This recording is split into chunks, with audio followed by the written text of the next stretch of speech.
Welcome back everyone. This is the S1 from Roland. Now as you can probably see, I'm not in the studio, we're on the road at the moment, and the S1 is the only thing I've brought with me. So in this video, I'm going to see if I can make a complete track using just the S1. Now this should be really cool because I don't need an audio interface because the S1 does audio over USB. We've got 4-voice polyphony here, and of course it's equipped with Roland's proprietary ACB technology, which is their analog circuit behavior modeling tech, and it sounds absolutely fantastic.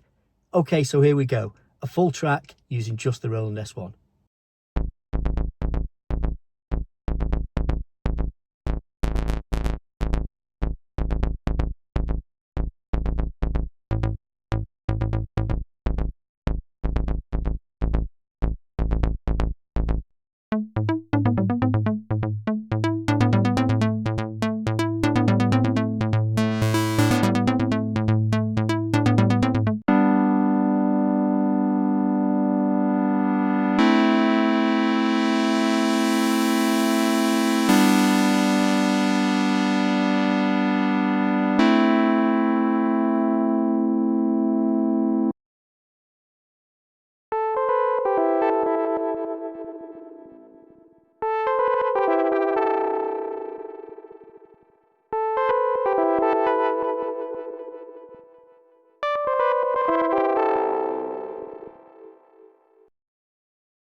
Okay, there it is, a full track using just the S1. If you have any questions at all about how I did this, about the sound design or anything about the S1, ask me in the comments. And if you want to grab one for yourself, I'll put a link in the description.